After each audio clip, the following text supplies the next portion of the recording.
Une route tranquille de campagne peut être un lieu convivial. Leslie, Myla, voici Chad. Mais quand de nouveaux voisins s'installent, C'est pas un circuit. cette sérénité C'est toi qui as eu l'idée? peut être mise à mal. Tu vas te calmer. T'as pas intérêt à te repointer chez moi.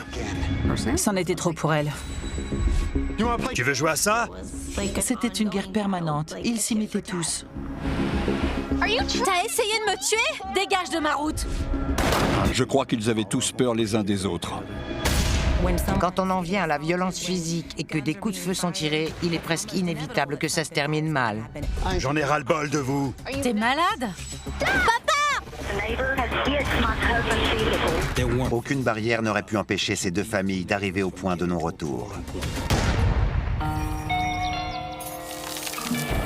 Mais t'es malade! C'est de ta faute!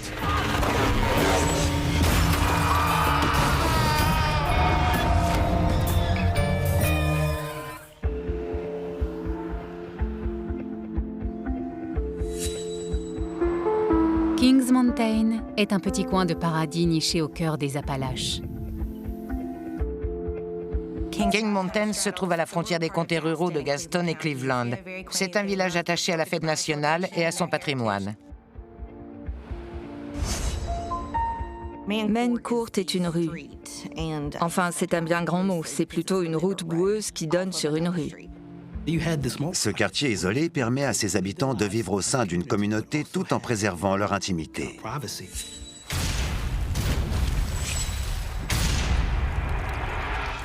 Hé les garçons, les cartons vont pas se vider tout seuls. C'est à Mancourt que Jeff et Myla Hawkes viennent de s'installer, avec leur fils Hayden et Jeffrey Jr. Jeff était plus âgé que Myla. Elle était l'amour de sa vie et Myla aimait son mari plus que tout. Avant, ils habitaient en ville à Shelby. Ils ont déménagé en octobre 2014. Myla était ravie. Elle voulait que ses enfants aient le même genre d'enfance qu'elle, qu'ils puissent aller jouer dans la forêt, fabriquer des cabanes dans les arbres. Elle voulait pouvoir les laisser jouer dehors sans avoir à s'inquiéter. Myla est propriétaire d'un dépôt-vente. Jeff travaille dans une entreprise de reprise de possession. C'est le dernier? Oui, ça y est, on est installé. Ils louent leur maison au patron de Jeff, dans l'optique de l'acheter un jour. C'était l'occasion pour eux de devenir propriétaires et de ne plus payer de loyer. Très vite, leurs voisins leur souhaitent la bienvenue dans le quartier. Bonjour. Leslie, Myla, enchantée. Jeff. Voici Chad. Enchanté. Elle est magnifique, votre maison. Vous allez vous plaire ici. Ouais. Si vous avez un souci, n'hésitez pas à venir, on est en bas. D'accord, super. Robert Chad Bridges vit sur Mancourt depuis 16 ans. Il habite avec sa petite amie, Leslie England. Chad était électricien. C'était son métier. Il était très impliqué dans le quartier. On voulait inviter les voisins à un barbecue ce soir. Vous pensez qu'ils viendraient? Ouais, bonne idée.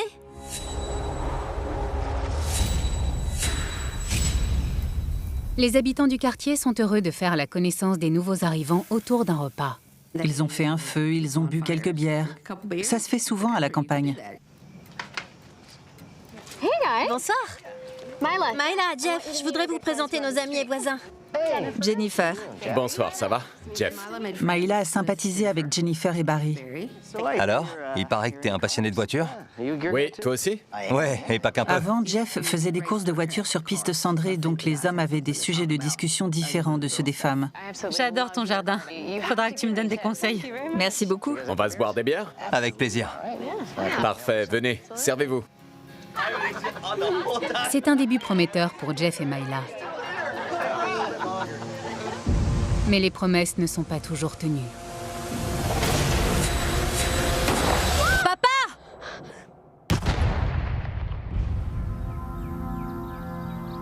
À Kings Mountain, le calme et la sérénité font partie du paysage.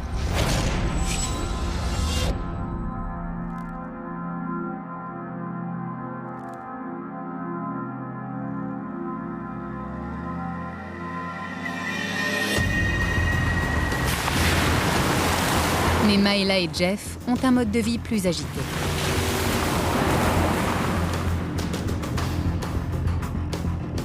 Parfois, Jeff revenait avec des voitures de son travail.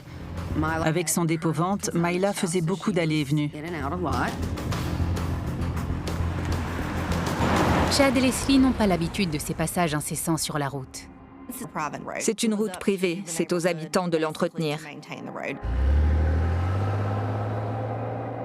On vient juste de réparer la route. Myla a sympathisé avec Jennifer et Barry. Myla et Jennifer avaient à peu près le même âge. J'ai hâte d'avoir mes chevaux. J'en rêve depuis toujours. Ils devaient mettre une barrière en haut de leur terrain pour faire un enclos pour les chevaux. Et voilà, c'est fini. Merci beaucoup. C'est gentil. Jennifer et Barry sont venus les aider pour les barbelés. Je crois que Jeff n'avait jamais fait ça. Ils avaient une écurie et également un pré. Ma sœur Myla avait une passion pour les chevaux. Elle a toujours voulu avoir des chevaux. Là où elle a grandi, nos amis et les membres de notre famille en avaient, ainsi que des grands terrains. C'est ce qu'elle voulait pour ses enfants. Elle avait donc enfin ses chevaux, en plus de son poulailler plein de poules, 2 chats et un chien. Elle s'occupait des chevaux. Elle apprenait à ses enfants à les nourrir. Elle voulait leur apprendre à les monter. Elle devenait une vraie fille de la campagne. Myla et Jeff sont toujours en vadrouille. Et la patience de Chad commence à s'éroder, tout comme le chemin de terre. Chad a décidé de les prévenir que s'ils continuaient, ils allaient endommager la route.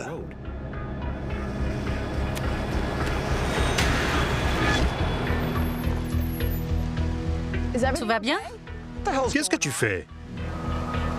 Il a arrêté Myla et lui a dit « Vous abîmez la route avec toutes vos voitures. C'est à nous de l'entretenir. » Ça fait 6 fois que tu passes aujourd'hui.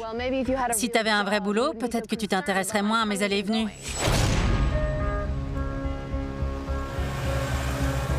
Il était toujours chez lui. Et Myla n'a pas pu s'empêcher de le dire. Quand elle pensait quelque chose, elle le disait. Elle était comme ça. Ça va? On est arrivé ici avant eux. Je vais pas les laisser faire. Ce que voulait dire Myla, c'est « Cette route n'est pas qu'à toi. On n'a pas à t'obéir. On habite ici et on ne compte pas partir. » Chad s'est planté devant ma voiture pour me faire des remarques. L'un des points de conflit entre eux, c'est que Chad considérait que Myla et Jeff ne prenaient pas soin de la route. Myla tente d'oublier les querelles en s'investissant dans sa nouvelle passion. Ils ont acheté les chevaux peu de temps après avoir emménagé dans cette maison. Très vite, elle découvre que Chad a aussi une passion. En entendant les coups de feu, les chevaux ont commencé à paniquer. Chad s'entraînait au tir dans son jardin. Ils habitaient loin de la ville, au bout d'une route en terre. Il avait tout à fait le droit, ça n'avait rien d'illégal.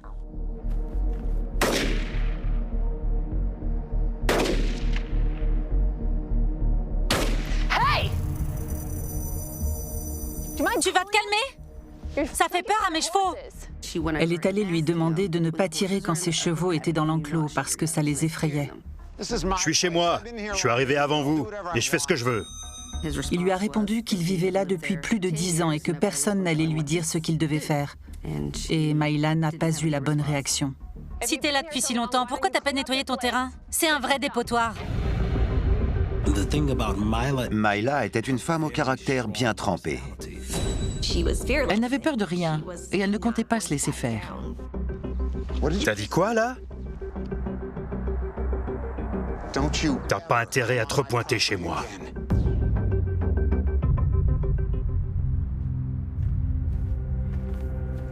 À partir de là, ça s'est dégradé.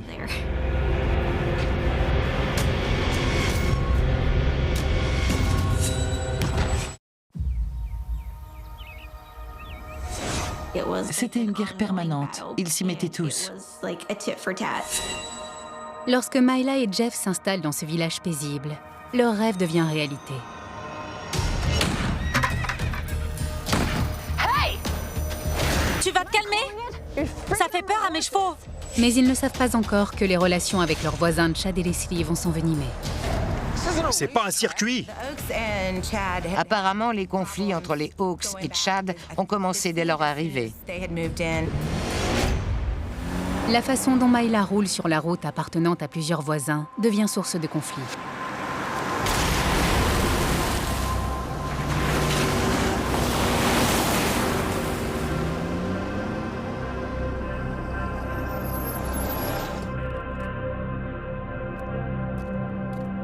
Moins vite! C'est pas tes oignons! Tu vis pas toute seule ici!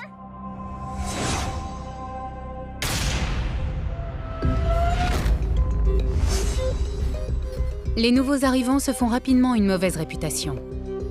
Elle a très mal parlé à Leslie hier. C'est incroyable. Chad commence à en parler à d'autres voisins. C'est vraiment des enfoirés.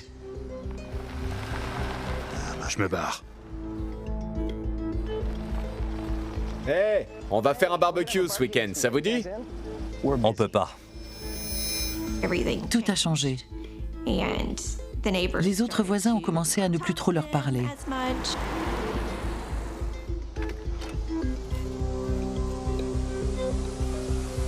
Puis, Chad frappe là où ça fait mal pour Myla.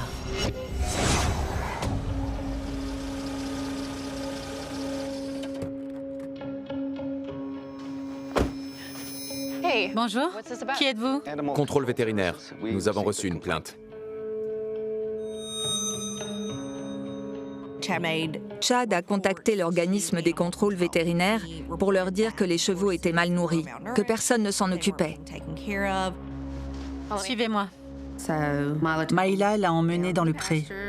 L'agent de contrôle a vérifié les sabots, les dents, le poids des animaux et tout allait bien. Elle s'est dit « Chad me cherche des noises. Il veut me pousser à bout. » Désolé pour le dérangement. Myla sait qu'il a dénoncé, mais elle ne se laisse pas intimider facilement.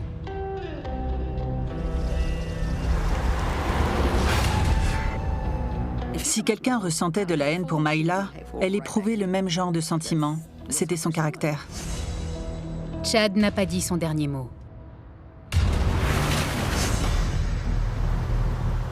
Myla et Jeff conduisaient tous les deux très vite sur le chemin de terre. Ce n'était pas du goût des voisins.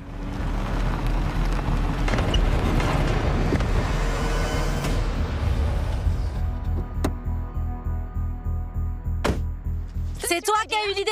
C'est pas ce que tu crois. Je te parle pas à toi. Chad lui a expliqué que c'était pour empêcher l'érosion sur la route de gravier qui menait chez eux. Myla et Jeff pensaient que c'était un ralentisseur destiné à les dissuader de rouler trop vite sur cette route. Myla l'a pris personnellement. C'en était trop pour elle.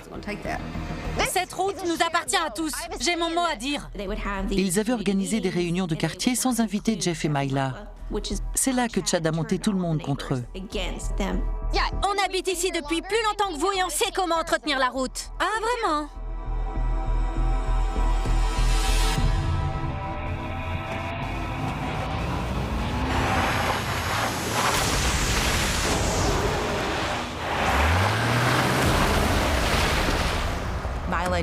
Myla n'a pas apprécié le ralentisseur et faisait exprès de faire du bruit à chacun de ses passages. C'est le moment clé, c'est là. Leur haine s'est déchaînée à partir de cet instant. Alors que la querelle s'aggrave, le trajet pourtant court pour se rendre en ville devient un calvaire.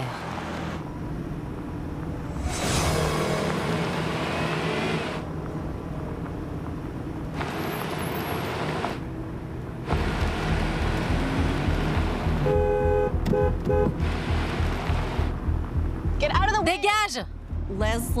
Leslie a raconté que quand elle est partie de chez elle, Myla l'a suivie et l'a menacée. T'as essayé de me tuer? Dégage de ma route!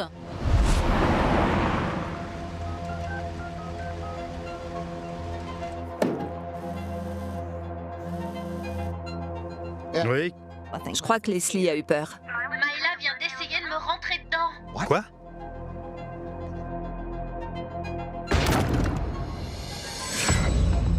Chad va alors se plaindre auprès du propriétaire de Jeff et Myla, qui n'est autre que le patron de Jeff. Je voudrais parler à Bill d'un de ses locataires. Chad s'est rendu sur le lieu de travail de Jeff et a demandé à parler à Bill Putman, parce qu'il savait que c'était le propriétaire de la maison de Jeff et Myla. J'imagine bien ce qu'a pu ressentir Jeff. Parce que l'enjeu, c'était non seulement la location de sa maison, mais aussi son salaire. Il s'éloigne pour ne pas être à côté de Chad et il appelle Myla. Devine qui est ici. Il veut nous faire virer.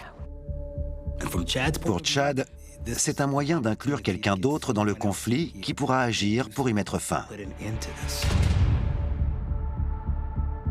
C'est un triple idiot. Un imbécile. Même si l'un des deux avait décidé de se calmer, de ne pas mettre de l'huile sur le feu, ça n'aurait pas dégénéré. J'en peux plus de vous deux. Ma vie est devenue un enfer.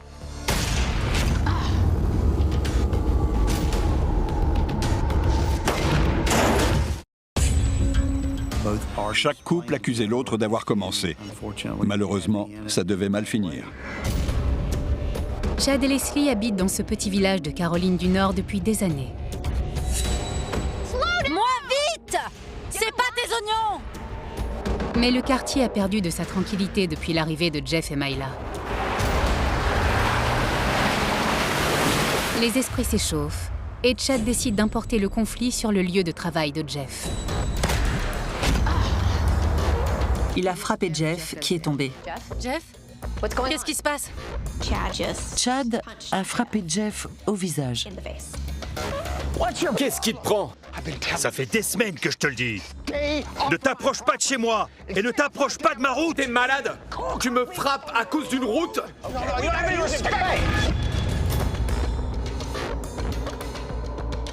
Jeff avait subi un triple pontage coronarien. Il n'était plus tout jeune. Il n'était pas en état de se battre. T'es là? Ça va? Il m'a frappé au visage. Je vais voir les flics. Jeff lui a dit qu'il ne s'était pas défendu et qu'il allait voir la police pour porter plainte. Jeff était blessé à un œil. Il avait peur de perdre la vue de ce côté.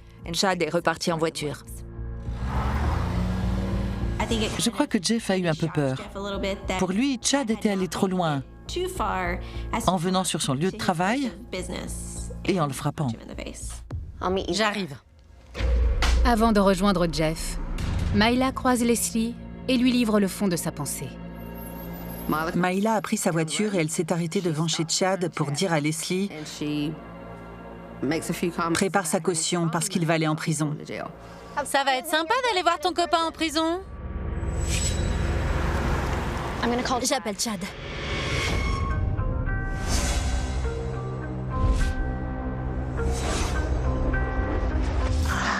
Myla et Jeff veulent que Chad soit inculpé pour agression. Myla a rejoint Jeff et s'est assurée qu'il allait bien. Ensuite, ils sont allés voir la police pour que quelque chose soit fait. Mais ils ne sont pas les seuls à vouloir que la police agisse. Qu'est-ce qu'il fait là? Myla a vu Chad. Leurs regards se sont croisés. Il est entré dans le poste de police pour déposer plainte pour propos menaçants quand elle s'est arrêtée devant chez lui. Ça va être sympa d'aller voir ton copain en prison. Bonjour, je veux porter plainte. J'y crois pas. Le même jour, Chad et Myla portent plainte.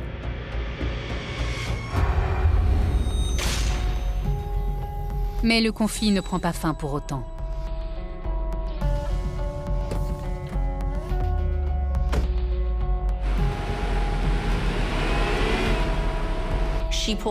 Myla s'est arrêtée. Jeff était aussi dans la voiture. Elle hurlait. Elle était hors d'elle parce que Chad avait frappé Jeff. T'es content? T'aurais pu tuer mon mari. La ferme!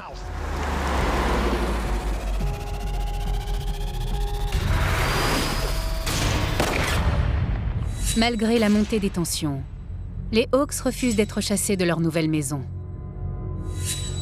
Myla avait rêvé de cette maison. Elle était heureuse de la voir et qu'elle soit presque à elle. Pour Chad, les Hawks représentent un danger pour le village et il veut les faire expulser. Chad Bridges habitait sur Mancourt depuis près de 20 ans et la quiétude était en train de se perdre. Ce quartier jadis paisible est désormais en proie à une querelle de voisinage qui prend de l'ampleur.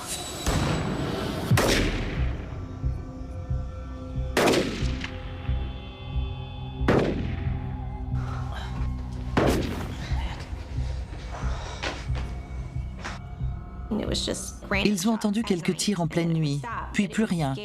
Ça avait effrayé les chevaux et Myla espérait que ça n'avait pas réveillé les enfants. C'est Chad.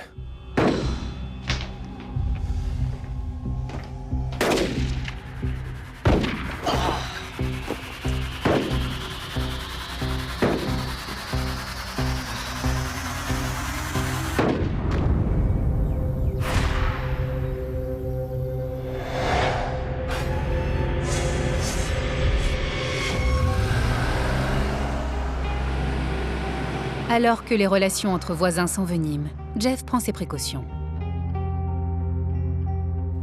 Jeff avait parfois une arme quand il devait saisir une voiture. Il s'est dit, Chad peut venir me trouver et me frapper d'homme à homme, mais il ne va pas frapper ma femme ou s'en prendre à mes enfants.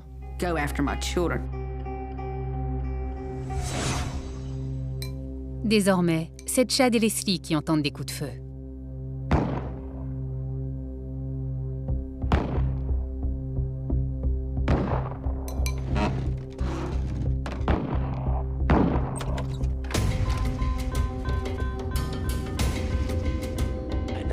Voilà, comme ça, un peu plus bas.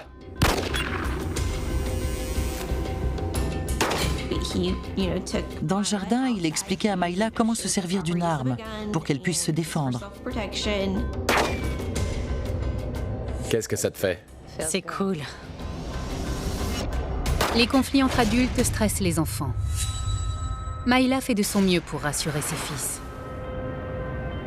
Just like I told you about Chad and the shooting the guns, and we moved to this neighborhood. We're the new people on the block. Everybody else has lived there a long time. And I guess they don't like us for whatever reason. Papa et maman ne laisseront rien vous arriver. À la maison, vous êtes en sécurité. Désormais, tout le monde vit dans la peur. Chad a raconté que Myla disait qu'elle voulait le tuer. Il avait peur de mourir. Il a même décidé de ne pas aller à une fête de famille en expliquant qu'il avait peur que Myla mette le feu à sa maison s'il s'absentait.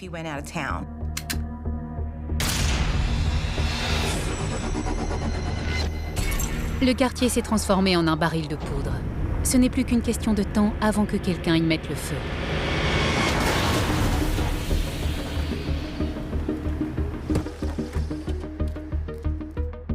Involontairement, Myla marche sur la propriété de Chad alors qu'il le lui a interdit. T'as pas intérêt à te repointer chez moi.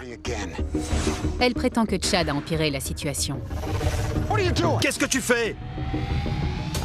J'en ai ras-le-bol.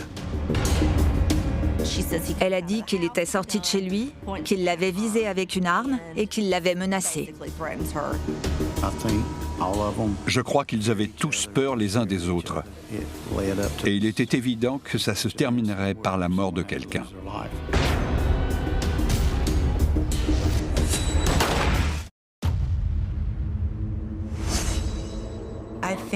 Je crois que quand on en vient à la violence physique, quand des coups de feu sont tirés, et quand une ordonnance restrictive est prononcée, il est presque inévitable que ça se termine mal. Le conflit qui oppose Myla Hawkes et Chad Bridges a mis à mal l'harmonie de ce quartier paisible. Et Chad menace à présent Myla avec une arme. Qu'est-ce que tu fais là? T'es malade? Je vais appeler les flics. Myla était dans le jardin de Chad, mais elle allait partir et il la visait avec son fusil. Tu fais ce que tu veux, mais dégage! Chad lui a demandé de partir. T'es dingue.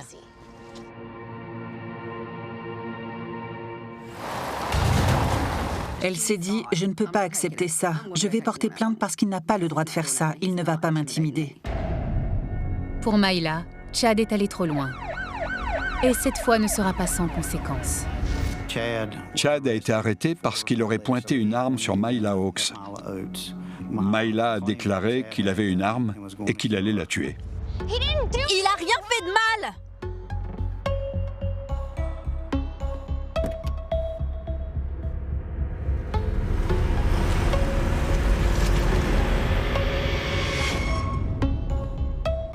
Chad est libéré sous caution. En attendant la date du procès, il renforce sa sécurité. Il a installé un panneau « Souriez, vous êtes filmé ». Il a installé 2 caméras filmant la maison de Mayla, une autre donnant sur la route et une sur son propre jardin. Chad avait un système de vidéosurveillance qui enregistrait en continu. En général, on installe des caméras de surveillance chez soi pour se protéger. Mais là, à mon humble avis, il voulait plutôt surveiller Jeff et Mayla. Il a été établi qu'il les avait dirigés vers les lieux où il pouvait les filmer et voir tout ce qu'ils faisaient. Il voulait garder un œil sur ses voisins.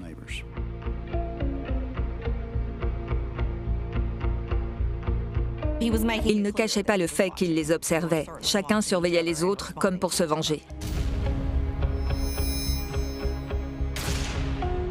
Les garçons, on rentre. Chad pensait qu'il devait augmenter sa protection. Il a mis des caméras partout autour de chez lui. Il faisait tout ce qu'il pouvait pour se protéger. L'usage des caméras est étonnant. C'est une zone rurale, tous les voisins se connaissent, personne ne pose problème. Il voit rarement des inconnus dans le coin. C'est le genre de village où il n'est pas rare d'entendre que les habitants laissent leur porte ouverte et partent en sachant que les voisins et leurs chiens vont ouvrir l'œil. Bien sûr, il a pu installer des caméras pour des questions de sécurité, mais visiblement, son objectif était surtout de surveiller les allées et venues sur la route et en particulier la façon de conduire de ses voisins. Je ne sais pas si c'était de la paranoïa ou s'il avait un comportement hostile qui, venant d'une personne apeurée, ne pouvait mener qu'à une action plus dangereuse. J'ai conseillé à Mayla de toujours allumer sa caméra quand elle rentrait chez elle. Tu l'allumes quand tu es encore dans la voiture. Comme ça, s'il arrive quelque chose, tu as une preuve de tout ce qui se passe et se dit. Chad filmait tout ce qu'il pensait que Mayla et Jeff faisaient pour le harceler. Chad n'aimait pas beaucoup mon gendre, Jeff, mais c'est surtout ma fille qu'il détestait. Sur les étiquettes de ses vidéos de surveillance, il ne parlait pas de Jeff. C'était « La garce joue de la musique »,« La garce fait des gâteaux ». Tout ce dont il se plaignait, elle le faisait dans son propre jardin. Mayla ne supporte plus d'être observée. Qu'est-ce qui se passe?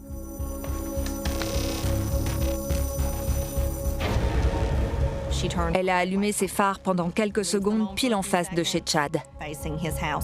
Tu veux jouer à ça? Cette fois encore, Chad appelle la police. Mais cette fois encore, elle ne peut rien faire.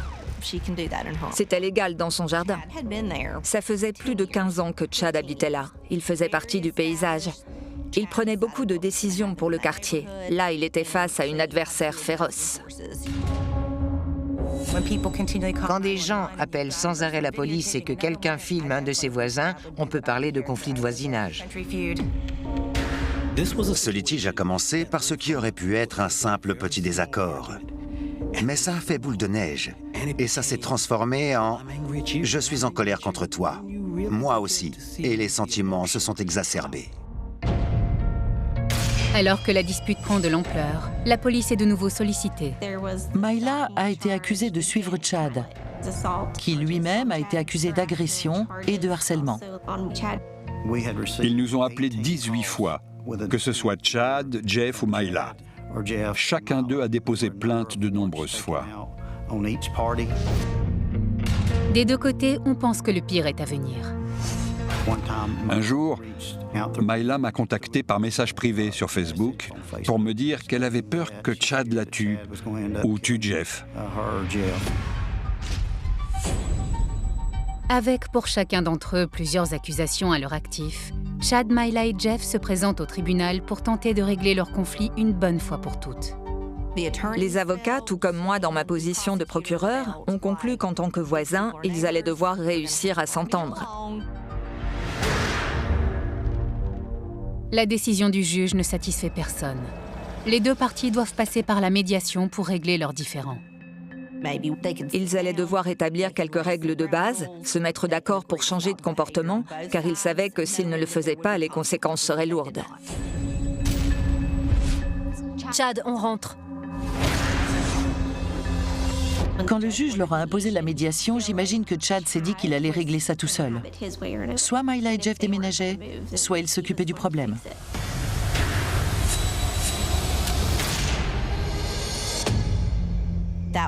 C'est à ce moment-là que Chad a commencé à faire des crises de colère. Les enfantillages de part et d'autre, pour ne pas les nommer autrement, ont continué entre les deux couples. Maman, c'est quoi? Retournez vous coucher. Myla ne supporte plus les caprices de Chad. Elle décide donc de combattre le mal par le mal.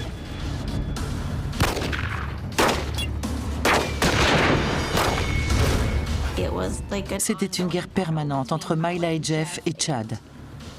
Chad les accusait de tirer en pleine nuit.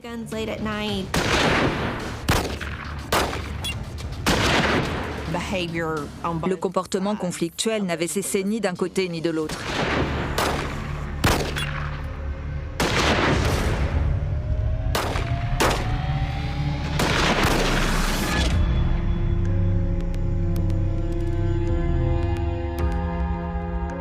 Ce matin-là, Myla s'est levée et les garçons se sont habillés. Bien sûr, Jeff s'est levé pour aller travailler.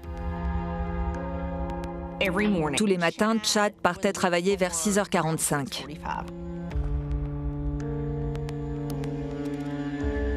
Je t'aime, maman. Je t'aime.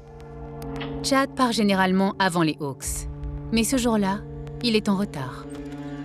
Jeff Hawks emmenait son fils, Jeff Jr., en voiture jusqu'au bout du chemin de terre et il attendait le bus.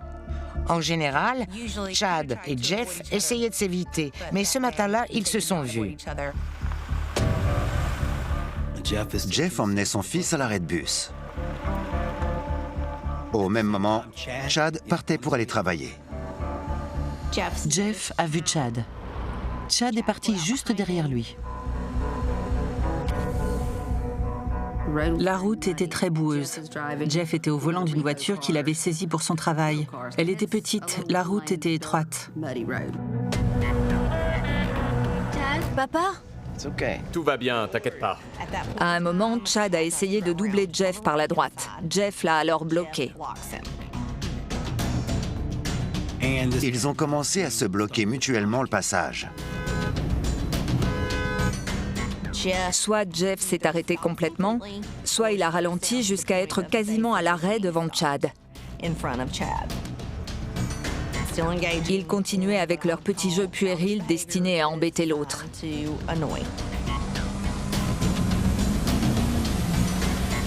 C'est fini ton petit jeu.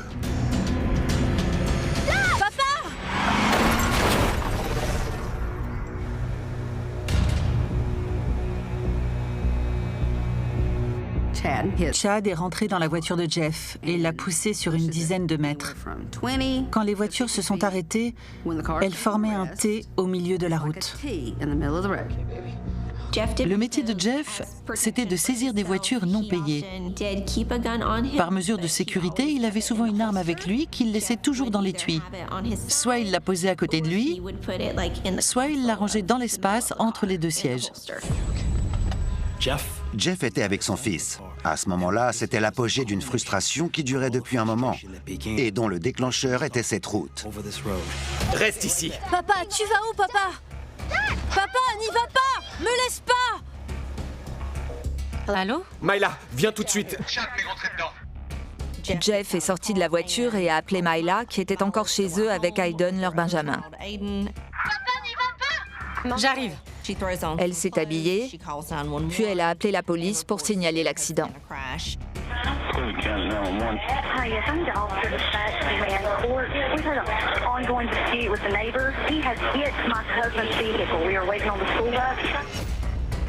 Myla arrive! Jeff a dit à Chad qu'il avait appelé sa femme et qu'elle arrivait. Nous savons qu'elle était très maman poule.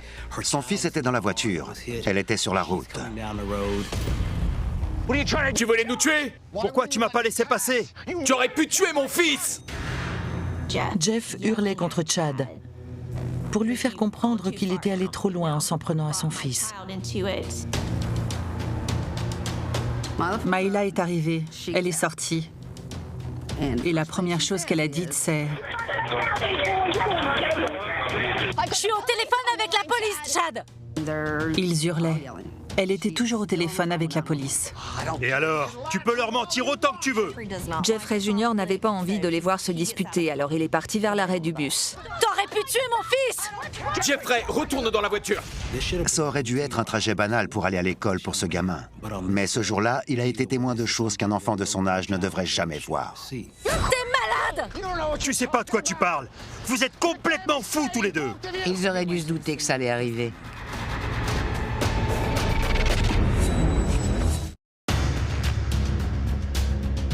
Un conflit acharné entre voisins a mené à une confrontation violente sur la route qui est au cœur du différend.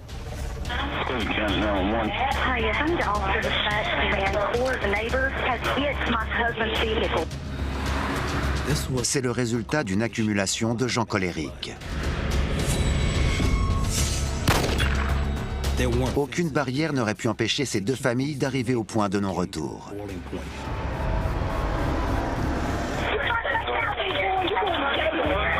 Je suis au téléphone avec la police, Chad!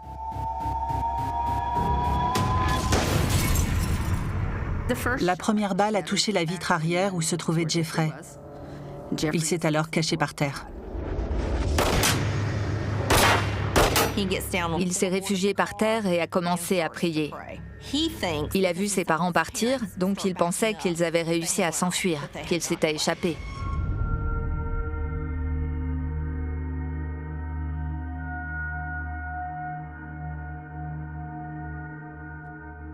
Au bout de quelques minutes, les tirs se sont arrêtés. Il a jeté un œil dehors. Il ne voyait ni Chad, ni ses parents. Maman? Papa?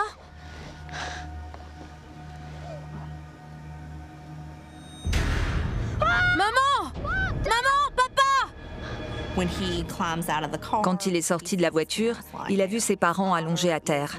Son père reposait contre la roue arrière du côté du conducteur et sa mère était tombée sur son père. Il s'est agenouillé et a ramassé le téléphone de sa mère. Il a essayé d'appeler la police, mais le téléphone était cassé. J'ai besoin de quelqu'un! Au secours! J'ai besoin d'aide! Vite! Il a couru jusqu'à l'arrêt du bus. La conductrice lui a dit de monter dans le bus et elle a démarré. La police et les ambulances arrivent sur place. Le jour se lève sur les deux corps à terre. Mais le tireur a disparu. Ils ont commencé à donner les premiers soins à Jeff et Mayla. Jeff et Mayla s'accrochent à la vie.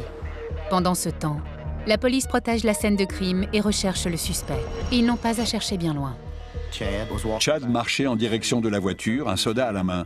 Le shérif adjoint s'est approché du suspect. Arrêtez-vous! Mettez-vous à genoux, les mains dans le dos! Chad est arrêté et justifie immédiatement ses actes. Chad a expliqué aux policiers que c'était de la légitime défense, parce que Jeff était armé. La grande question, c'était de savoir qui portait une arme et qui s'en était servi. Et aussi de savoir si les Hawks avaient ou non sorti une arme en premier. Chad a raconté qu'il était en pleine dispute avec Jeff et que Mayla était arrivée. Jeffrey, retourne dans la voiture! Mayla aurait dirigé une lampe torche vers son visage et il pensait que Jeff le visait avec une arme. Il serait donc allé chercher son arme dans sa voiture et aurait tiré en premier pour se protéger.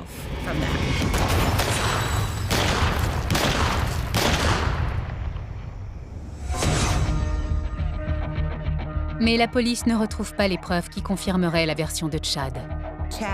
Chad a dit que Mayla avait pointé une lampe torche vers lui, mais aucune lampe n'a été retrouvée. Et même si Jeff possède effectivement une arme, cela ne signifie pas qu'il était armé. D'après Chad, Jeff aurait sorti une arme. Une arme a bien été retrouvée sous le siège de la voiture de Jeff, mais elle était toujours dans son étui et elle n'a jamais été sortie de dessous le siège. Lorsque la police parle aux jeunes survivants, sa version est bien différente.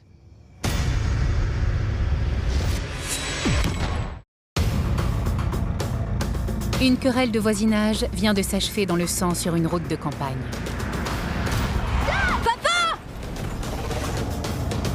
Pourquoi tu m'as pas laissé passer?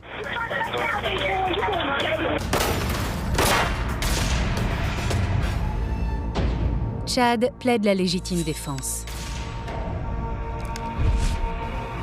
Mais la version du fils des victimes est bien différente.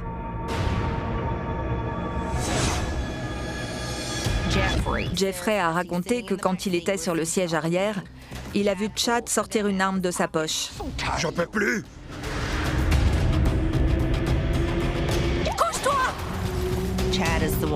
Chad était le premier et le seul à avoir sorti une arme. Une des balles a touché le toit de la voiture et un fragment de métal a atteint Jeff à la tête. Jeff est tombé le long de la voiture. Sa tête reposait sur la roue arrière.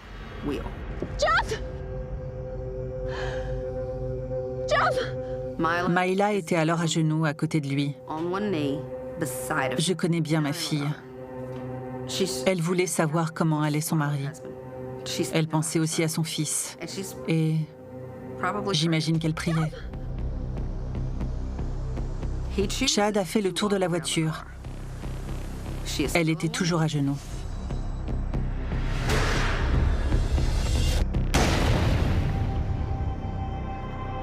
Il a tiré. La balle l'a touché sur le dessus de la tête et est ressortie par l'oreille gauche. L'a-t-elle regardé et tenté d'esquiver la balle? Je ne sais pas. Mais je sais que ses dernières pensées ont été pour son fils.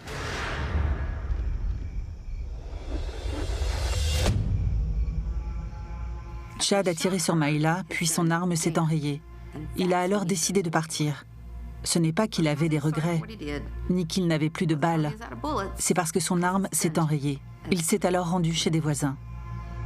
Quelle que soit la version, ça n'était pas de la légitime défense. Tous les habitants du quartier ont entendu les tirs.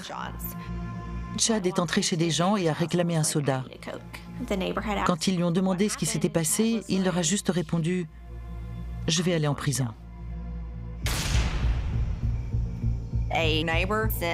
Un des témoins a dit avoir vu Chad jeter son arme, se mettre à genoux et dire « Je ne voulais pas que ça arrive ». On est arrivé ici avant eux. C'est vraiment des enfoirés. T'as pas intérêt à te repointer chez moi. Dégage.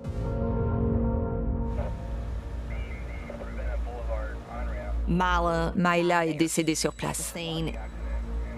Les médecins ne parviennent pas à sauver Mayla. Mais Jeff est toujours en vie. Jeff a été emmené à l'hôpital de Charlotte. Robert Chad Bridges est reconnu coupable de meurtre sans préméditation pour la mort de Mayla Hawkes et de tentative de meurtre avec préméditation pour Jeff, son mari. Il est condamné à 38 ans de prison. Je pense que la médiation était la meilleure solution. Mais Chad s'est dit que ça ne jouerait pas en sa faveur et il a pris une très mauvaise décision.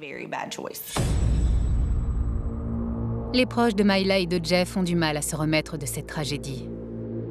Rien ne justifie de viser quelqu'un à la tête avec une arme alors que son enfant est assis dans la voiture, à côté. Ma sœur n'était pas armée, Jeff non plus. Mon neveu n'aurait jamais dû vivre ça, sortir de la voiture et voir ses parents à terre. Jeffrey Jr. et Hayden sont recueillis par des membres de leur famille. Jeff a survécu à l'agression, mais devenu gravement handicapé, il vit depuis dans un institut spécialisé. Jeff est paralysé du côté droit. Il a besoin d'assistance pour s'habiller, se laver, ce genre de choses. C'est difficile pour moi de lui rendre visite. Je ne sais pas de quoi il se souvient. Je ne parle jamais de Mayla avec lui. Chad a dit qu'il aurait voulu que ça n'arrive pas. Mais quand on pense à cet enfant de 12 ans qui hurlait devant ses parents à terre en train de mourir, pendant que leur agresseur s'en allait, on n'arrive pas à imaginer qu'il puisse avoir des remords. Jeff était fou amoureux de Mayla. Ça se voit sur les photos. J'espère qu'il ne se souvient pas d'elle. Je ne veux pas qu'il vive avec ça. Son souvenir.